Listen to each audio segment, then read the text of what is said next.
Bien, como explicábamos, me interesa que ustedes puedan comprender la importancia a la modificación de este tipo penal, pues al ampliar tanto los verbos rectores, las acciones que se cometen, los sujetos activos y pasivos, esto implica entonces que podamos analizarlo de manera detallada en qué casos procede o no esta acción. Bien. Explicábamos entonces que puede ser una mujer o un hombre quien implique o ejerza esa violencia física o psicológica con el objeto especial de mantener un acceso carnal. Este acceso puede darse por las siguientes vías: vaginal, anal o bucal. Y también se busca sancionar a la persona que, si bien no tenga acceso carnal, pero sí busque introducirle a otra persona en cualquier parte de su cuerpo cualquier objeto, o bien que le obligue a introducirse. Estas cuestiones, compañeros, tendrán, o estas acciones ilícitas tendrán una pena de 8 a 12 años, siempre que se realicen bajo estos parámetros. Sin embargo, hay un aspecto importante que debe analizarse, y es que se comete o siempre se cometerá este delito cuando la víctima sea una persona menor de 14 años o cuando sea una persona con incapacidad volitiva cognitiva. Si aún cuando no medie ninguna clase de violencia, es decir, que si la víctima es menor de 14 años o tiene incapacidad volitiva o cognitiva, aunque consienta el hecho, aunque esté de acuerdo, aunque no hayan rastros de que ha existido una violencia física, golpes, lesiones, aunque no exista eso, se considerará que existe una violencia psicológica, pues la persona no está en la capacidad mental para decidir sobre el contacto sexual que pueda tener. En estos casos, entonces, importante que analicemos que cuando la víctima se encuentre bajo esas dos circunstancias, aunque no se pruebe la violencia, siempre se considerará cometido un delito de violación. Este es el momento, compañeros, para que puedan plantear si tienen dudas en cuanto a este tipo penal.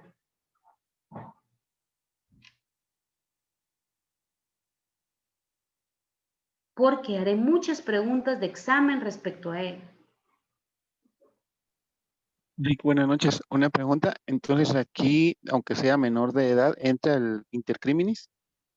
Siempre, ¿verdad? Más que todo, más que hablarle del intercriminis, es la idea de tener el acceso carnal, ¿verdad? Es si se cometió el acto. Por ejemplo, si la víctima es una persona que tiene la capacidad mental, por ejemplo, de una persona de 6 años, aunque tenga 25, aunque tenga 30, 40 años, pero no sabe discernir sobre su sexualidad, se considera un delito de violación si las personas tienen ese contacto sexual.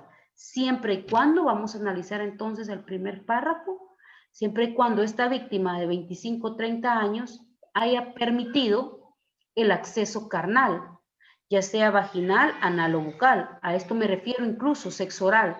Si aún así la persona introduce su pene en la boca de esta persona, va a ser un delito de violación. De igual manera, aunque no introduzca su pene en la vagina, en el ano o en la boca de la víctima, pero le obligue o le introduzca cualquier objeto, ¿verdad? Esas acciones van a ser constitutivas de violación. Siempre, aunque no medien esas violencias. Por eso es que ahora se busca explicar a cabalidad este delito, porque han surgido varias cuestiones donde a través del juego erótico, por decirlo de esta manera, fuera de la autorización de la persona se le introducen objetos. Incluso si en contra de la voluntad una persona introduce su dedo índice en la boca de otra persona, eso, compañeros, constituye violación. Siempre que se introduzca cualquier parte del cuerpo por estas tres vías o se le obligue a la persona a introducírselos ella misma, va a constituir este delito. Puedo citar como ejemplo un caso dentro de uno de los municipios de Santa Rosa, donde un grupo de jóvenes toman a un señor de aproximadamente 45 años y luego de estar consumiendo drogas y estupefacientes, en pleno parque central obligan al señor a que les proporcione sexo oral a 5 de los jóvenes de ese grupo delictivo.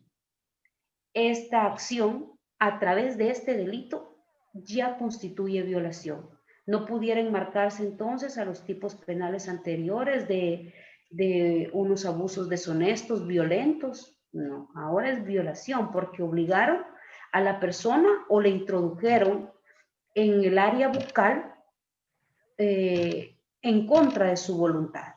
Esta acción entonces permitió que los 5 jóvenes fueran procesados por un delito de violación. ¿Tienen más dudas en cuanto a este tipo penal? Sí, licenciada. La compañera María Cristina Salazar pregunta, ¿se refiere a hombres y mujeres? Y cuando es mayor de edad, ¿qué procede? En cuanto se refiere a los dos géneros, hombres y mujeres pueden ser tanto víctimas como victimarios.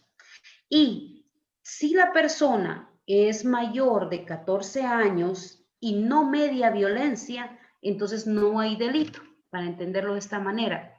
Son dos puntos claves. Si hay violencia física o psicológica y la víctima es mayor de edad, es un delito de violación porque violentan su deseo sexual o su indemnidad sexual. La persona no ha consentido ninguno de esos actos sexuales. Entonces es una violación. Salvo si la víctima es menor de 14 años, aunque no exista violencia, siempre se va a constituir este delito. Esos son los puntos distantes que debemos de comprender. Si la víctima entonces es mayor de 14 años y no fue violentada ni física ni psicológicamente, entonces no hay constitutivo de un delito de violación. En el primer punto, enmarquémoslo entonces, cualquier víctima arriba de 14 años, si es violentada, va a constituirse este delito. Pero las mismas acciones se dan con una persona menor de 14 años, aunque no se pueda probar la violencia física o psicológica, se estima violación. No sé si soy clara o necesito darlo de otro punto. Licenciada, con una consulta, y si la persona obliga a la otra persona a introducir a una tercera persona algún objeto, también los dos, el que obligó y el que introdujo, los dos serían juzgados por delito de violación o solo el que la obligó a introducir a la persona. Los dos, exactamente lo ha mencionado y podemos confirmarlo con lo que señala el artículo 36 del Código Penal. Se refiere a la autoría y es quienes planeen o participen en la ejecución directa del delito sin cuyo acto no pudiera realizarse y estén presentes en el mismo hecho de que se cometa o en el mismo momento en que se cometa. Ambos serían procesados por el delito de violación. Y de hecho, voy a citar dos ejemplos cortos. Tuve ya una mujer acusada de violación a otra mujer por haber tomado estas acciones de obligar a otro señor a penetrar a otra señorita y esta mujer entonces tuvo un proceso de violación en el juzgado de primera instancia penal de Santa Rosa. Sí es procesada una persona al tomar estas acciones.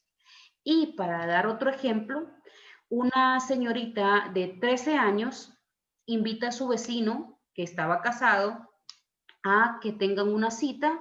Ella es la que promueve el contacto sexual, ella le indica a qué autotel entrar y ella le facilita todas las acciones a este señor. En ese momento, ella no solo consiente el acto sexual, sino que lo incita a tener actos sexuales futuros. Esa incitación la hace a través de mensajes de texto y es ahí donde la madre de la niña verifica esta situación y se da cuenta pues que había tenido un contacto sexual con una persona mayor de edad. Al ser evaluada, pues se determina que sí, hubo un contacto sexual, que está desflorada, pero no hay signos o rastros de violencia genital o paragenital. ¿Existe o no un delito de violación acá? Si la niña lo consintió, lo provocó, lo incitó y no hay ningún rastro de violencia. Es una pregunta de examen, por ejemplo. ¿Se da el delito de violación en este caso? Siendo menor de edad, considero que sí, licenciada. Yo creo, licenciada, que si tiene menos de 14, sí. Si es mayor de 14, Sí, ya no se considerado. considera. Ella tenía 13 años en ese momento. Entonces sí Sí. aplica como un delito de violación. Exactamente. Se da el delito de violación que regula el artículo 173 del Código Penal y el artículo 28 de la ley en materia. Siempre, tal como lo señala ese segundo párrafo, ¿verdad? Siempre se va a cometer este delito cuando la víctima tenga menor de 14 años o cuando la víctima entonces tenga esta incapacidad mental. En esos casos o en esos supuestos va a constituirse ese delito de violación. Muy bien. ¿Estamos claros en cuanto a este tipo penal? Sí, licenciada, gracias. Bien. Y Continuemos. en este caso la pena sería la misma la que dice el Sí. Código Penal. Sí, en este caso en específico la pena será de 8 a 12 años, salvo lo que yo les indiqué en este párrafo, ¿verdad? Que la pena se impondrá sin perjuicio de cualquier otras que pudo haber cometido la persona responsable. Pero en este específico caso, si concurren las circunstancias que detalla el artículo 173, no puede aumentarse la pena. Los casos en que se aumentará es la siguiente, o son los siguientes. ¿Podemos avanzar a la otra diapositiva, por favor? Sí, claro, que solo antes hay dos preguntas. Lisa Vicente pregunta, ¿y si ambos son menores? De igual manera, compañeros, yo creo que también les platiqué esta situación. Si ambos tienen la minoría de edad, la distinción será dónde se juzgará a la persona responsable. Y entonces es ante un juez de primera instancia de niñez y adolescencia y adolescentes en conflicto con la ley penal. Esa es la única diferencia del tribunal que conoce y la pena a imponer, porque a los adolescentes no se les puede imponer una pena superior a 6 años de prisión, independientemente del delito que sea. Puede ser incluso un plagio secuestro o un asesinato con pena de 50 años, que lo máximo que se impondrá a un adolescente serán 6. Y tendrán distintos beneficios como régimen abierto, semiabierto, cerrado. Significa que incluso puede estar privado de su libertad ciertos días de la semana y luego estar con su familia, o bien puede estar privado del tiempo completo, ¿verdad? Pero siempre se va a constituir el delito de violación, no importa si es un adolescente el que lo comete, o sea, un menor de edad. Y hay otra pregunta de la compañera Melanie Núñez. Ella hace la siguiente interrogante. Si ambos son menores de 14 años, ¿cómo se procedería?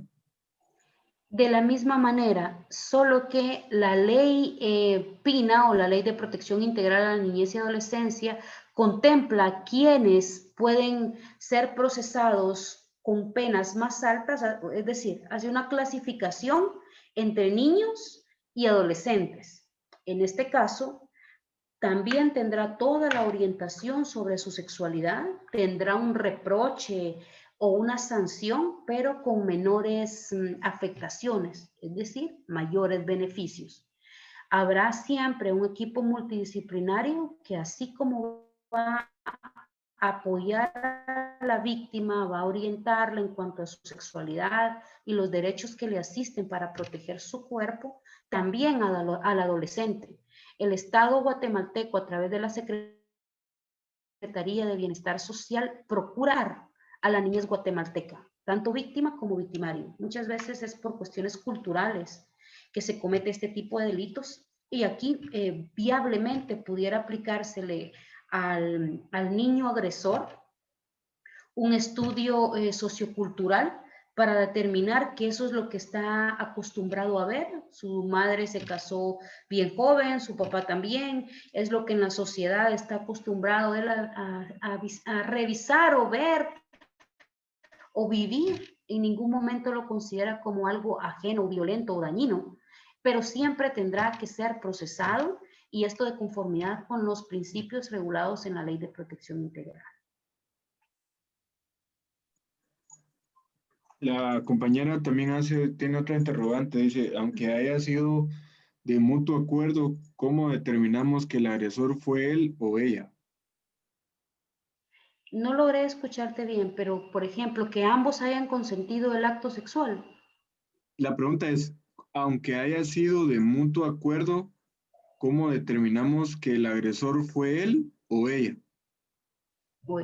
Siempre en este caso, al momento de, veamos los puntos que establece el artículo 173, quien introduzca en otro por esas vías, en todo caso será el hombre el responsable, a no ser, dependiendo las circunstancias del delito, que sea la adolescente la que le haya introducido al joven vía anal, en este caso, o bucal, ¿verdad? Por la carencia del término vaginal. Si se demuestra que ella le introdujo a él cualquier objeto o le obligó a introducírselos, ambos tendrán que ser procesados en una situación paralela, tanto víctima como victimario. Licenciada, una pregunta. ¿Y en el caso de actor intelectual y actor material, igual es la misma pena para los dos, aunque haya sido coaccionado? Sí, de hecho, por eso mencionamos lo relativo a lo que señala el artículo 36, ¿verdad? ¿Quiénes se consideran autores?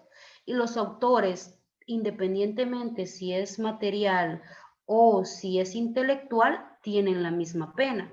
En el único caso que la pena disminuye es para los cómplices, pero para los autores tendrán que enfrentar los mismos parámetros de pena, de 8 a 12 años. Aunque le estén obligando, o sea, aunque alguien, el actor intelectual esté obligando o amenazando. Dependiendo las circunstancias del delito, puede implicarse una eximente de responsabilidad penal, pero esta deberá ser bien acreditada. Háblese en el siguiente supuesto: que tenga un arma de fuego y lo esté obligando a hacerlo, y de hecho ha pasado, ¿verdad? Personas con depravación sexual que desean o disfrutan o tienen placer de actos sexuales de niños o adolescentes. Es muy probable que una persona adulta esté obligando con un arma, con cualquier otro tipo de chantaje, de coacción a un adolescente para que efectúe actos de violación en contra de otro, por ejemplo. Pero en este caso tendrá que demostrarse en proceso la existencia de esa fuerza mayor para que la persona acceda a cometer el delito. Y en este caso, pues, sería un eximente, ¿verdad? Ok, y eso podría demostrarse con un peritaje psicológico. Sí, ¿O tendría que ser sí, pero por ejemplo, si hablamos de una coacción, tendrá que existir un motivo racional. ¿Por qué? Me refiero a, por ejemplo, a un padrastro presionando por cuestiones económicas, porque se los llevará a otro país, cuestiones que realmente demuestren en el peritaje la veracidad del relato. Hay peritajes psicológicos de diferentes maneras. Uno es para ver el daño emocional que tiene la víctima, pero hay otros que permiten determinar la veracidad del relato, y estos se practican con pruebas específicas de credibilidad. Entonces, a través de esos peritajes, de manera conjunta, poder enlazar y determinar la verdad histórica del hecho. Este caso, entonces, será trabajo del defensor procurar en la medida de lo posible el uso de las herramientas probatorias para mantener su tesis, ¿verdad? Su tesis de defensa, y no la tesis acusatoria. Gracias, licenciada. De nada. Lida, disculpe, hay varias preguntas. Sí. Manolo Salguero dice, ¿y qué pasa con la teoría que los delitos de violación son delitos de propia mano? ¿Son delitos de? Propia mano. Bueno, también se consideran que los delitos de violación les llaman los jueces a puerta cerrada, es decir, que buscan la intimidad, que nadie se dé cuenta, que sean lo más íntimo, discreto posible. Y ahí es donde vemos que no podemos probablemente traer testigos, videos, qué sé yo, que muestren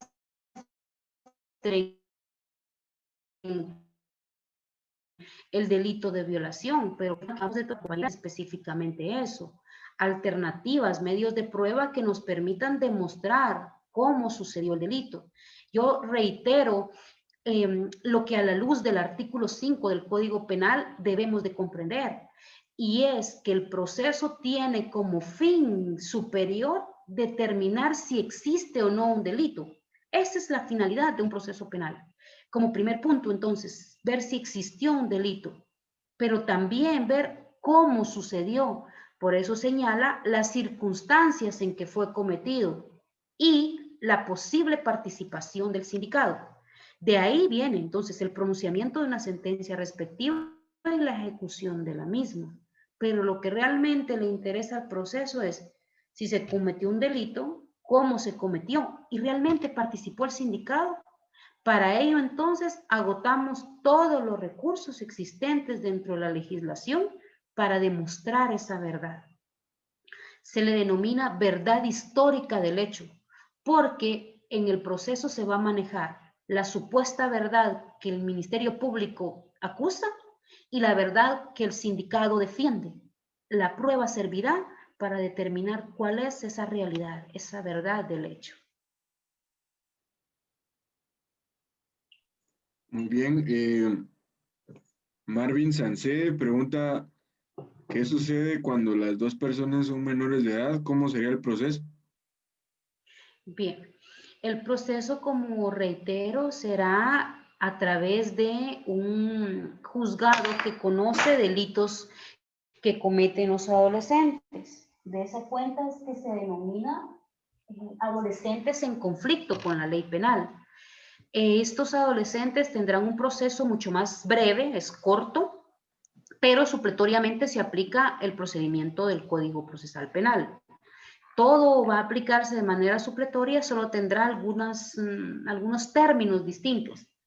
Por ejemplo, si se conoce como una primera declaración, el plazo de investigación es mucho más breve y luego se conoce una audiencia de igual manera de fase intermedia. Conocimiento también de los hechos que se le atribuyen a la persona sindicada, en este caso un adolescente, y si se encuentra guardando prisión, el término correcto no será prisión preventiva, sino será privación de libertad. Es similar al proceso penal, pero con plazos más breves y con términos distintos. Un adolescente, por la característica de inimputable, tampoco se le puede decir se le va a imponer una pena. No está permitido ese término. En un adolescente se le impondrá una sanción. Y esa sanción normalmente es socioeducativa, porque busca sumamente reincorporarlo a la sociedad como un adolescente que ha transgredido la ley, que pase a ser un ciudadano que ha sido educado, que ha sido orientado a cómo debe de obrar de manera normal dentro de esa sociedad. Entonces son muchos de los principios que también ya mencioné en el inicio de la clase, que tutela la ley Pina y que busca entonces tanto respaldar a la víctima como al adolescente. Sumamente protectora de los adolescentes. De hecho, el juzgado de ejecución penal de adolescentes cada cierto tiempo lleva control de esa medida, buscando, si el adolescente se encuentra privado de libertad, buscando que recobre su libertad, buscando que esté llevando a cabo su proyecto de vida, sus clases, sus terapias psicológicas, terapias de grupo, que esté aprendiendo algún oficio.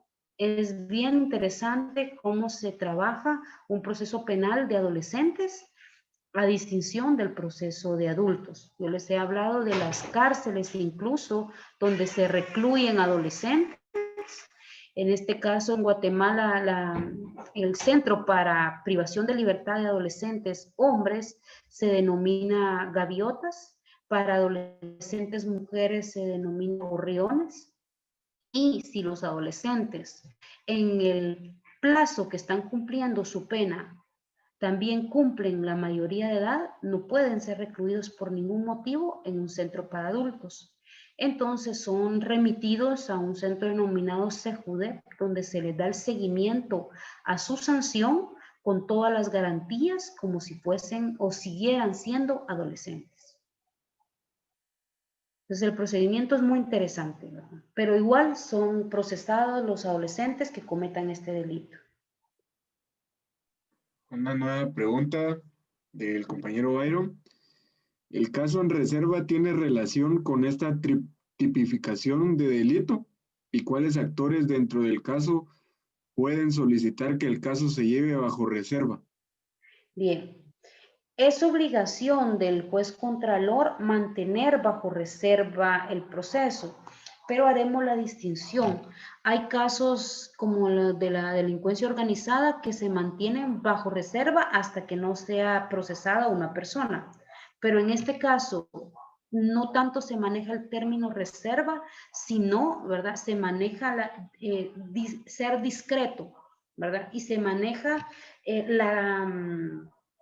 secretividad de las actuaciones por no vulnerar la indemnidad o la identidad de las personas, independientemente si la víctima es adulta y el victimario es adolescente. Aún así se va a resguardar esas actuaciones para no lesionar al adolescente. De hecho, puedo comentarles que los procesos que se ventilan en estos juzgados, para que nos entreguen copias de las actuaciones, debemos suscribir un documento donde está el compromiso, ¿verdad?, de confidencialidad para poder tener acceso a ellos. Se busca mucho proteger al adolescente, incluso víctima. No debe en ningún momento tachársele de haber sido delincuente, ¿verdad?, o de haber estado procesado por un delito, independientemente cuál sea. Aún más en los delitos de tipo sexual, va a protegerse de manera doble la identidad de las personas adolescentes.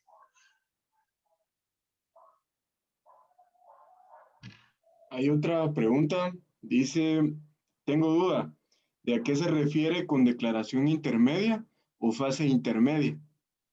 Muy bien. Como hablamos, compañeros, yo traté en la medida de lo posible de explicarles el proceso penal para que ustedes tengan todas las generalidades y les permitan comprender de manera clara los términos que se manejan en clase. La primera declaración, pues es obviamente cuando la persona por primera vez es llevada ante un juez para que le expliquen cómo o por qué está siendo sindicada y que use todas las garantías que la ley le faculta. A través de un defensor podrá ejercer su defensa técnica y el Ministerio Público le hará saber tanto el hecho que le acusa, los medios de prueba con los que cuenta y le expondrá al juez la necesidad de que la persona sea sometida a proceso. Y la audiencia intermedia o fase intermedia sirve para analizar o valorar si vale la pena llevar ese proceso a un juicio oral o si hay formas de poderlo solventar de manera anticipada a través de varias instituciones jurídicas, a través de varios beneficios que se deben otorgar a la persona para evitar que vaya a un juicio. Esto con la finalidad de la siguiente: evitar un desgaste en el sistema de justicia, una saturación en el mismo, evitar también o ahorrar recursos del Estado en procesos que pueden resolverse de manera práctica o que no son de grave impacto social. La ley prevé o provee varias opciones para que se termine en esta fase procesal. ¿Alguna otra duda en cuanto a eso?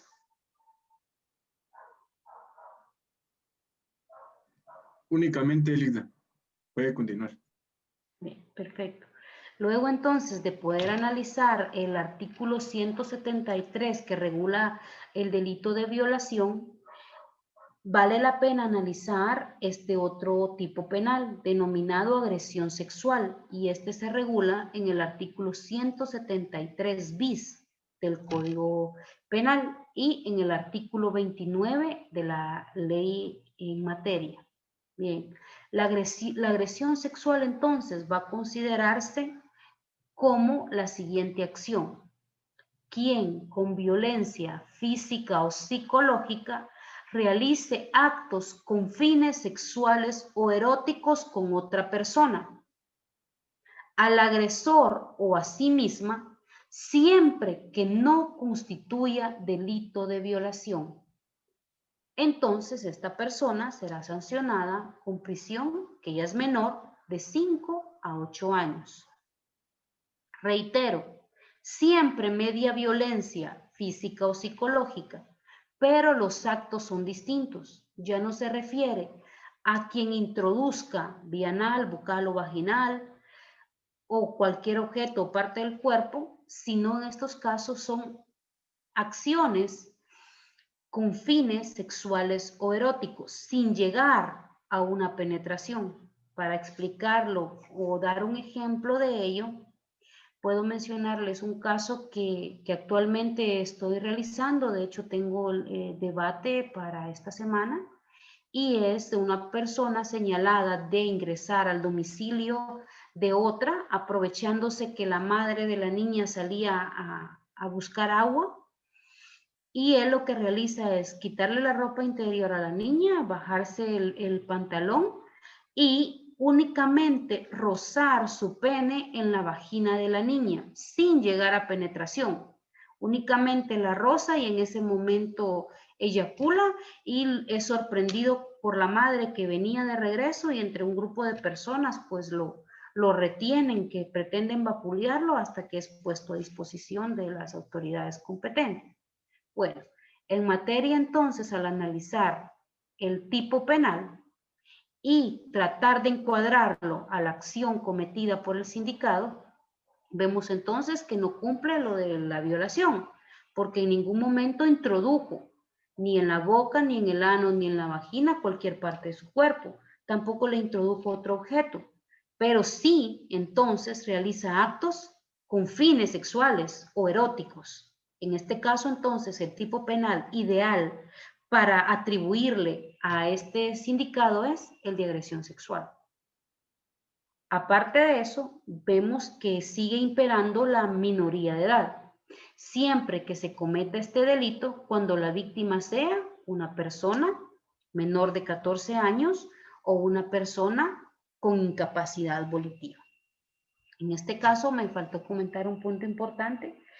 La persona que ingresa al domicilio para hacer esta acción en contra de la niña portaba en su mano un arma blanca denominada machete. Entonces, aparte de haberlo hecho en contra de su voluntad, sí se materializa la violencia física, ¿verdad?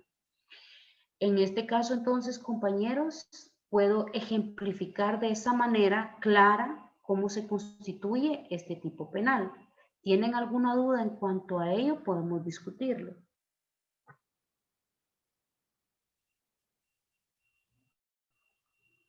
¿Estamos bien?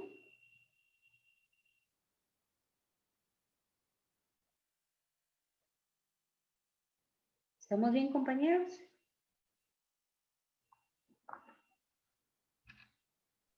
Sí, Lica, estamos. Muy bien. La siguiente, por favor. Esta ley también es bastante extensa. Voy a tratar de ser breve en la indicación y pues un poco más amplia en los ejemplos o en las explicaciones que ustedes necesiten. Bien. Los casos en los que la pena se agrava, y los hemos contemplado en clases anteriores, son las circunstancias siguientes. Y muchos han escuchado, pues, violación, pero con agravación de la pena. Es porque el tipo penal se da bajo estas circunstancias, por así decirlo, agravantes que provocan el aumento en la pena. Por ejemplo, cuando la conducta se comete por la acción conjunta de 2 o más personas. Si la violación implica que estén más de 2 personas ejecutando la acción, va a tener un aspecto agravado. En este caso puedo citarles donde un joven manipula a otros para robar en una casa y al ver que está una señorita deciden amarrar a los suegros, amarrar al esposo de la víctima y proceden a violarla. Siendo 7 jóvenes, el que ejercía el dominio dentro del grupo obliga a los demás o los incita, promueve a que también la abusen sexualmente. Mientras concurría a esta acción, que la violan las 7 personas, luego de ser el primero en que la viola el jefe de la agrupación delictiva, decide violarla nuevamente. Y al ver que este último que estaba teniendo relaciones sexuales con la señorita no se apartaba del cuerpo de ella, decide con un machete prácticamente atravesarle el cuerpo, aún estando encima de la víctima, violándola. Estas acciones permitieron entonces que no solo se diera una violación con agravación de la pena, sino un concurso de delitos a través de un homicidio, a través de un robo agravado y diversas acciones penales. Sin embargo, lo que me interesa resaltar es que si la acción de violar a otro, bajo los supuestos que ya analizamos, se da de 2 o más personas, la pena va a aumentarse.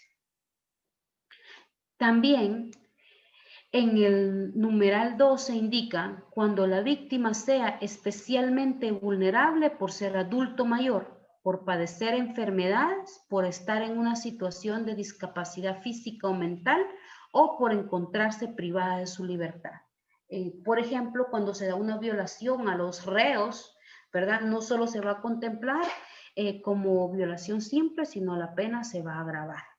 Iguales en los casos donde la víctima, por ejemplo, tenga una discapacidad física, qué sé yo, tenga sordomudez, se encuentre en silla de ruedas o tenga cualquier tipo de enfermedad, por ejemplo, una persona enferma de cáncer, enferma de insuficiencia renal, cualquiera de estas cuestiones van a hacer que la pena se agrave. En el apartado 3, cuando el autor actuare con uso de armas o de sustancias alcohólicas, narcóticas o estupefacientes o de otros instrumentos o sustancias que lesionen gravemente la salud de la persona ofendida o alteren su capacidad volitiva.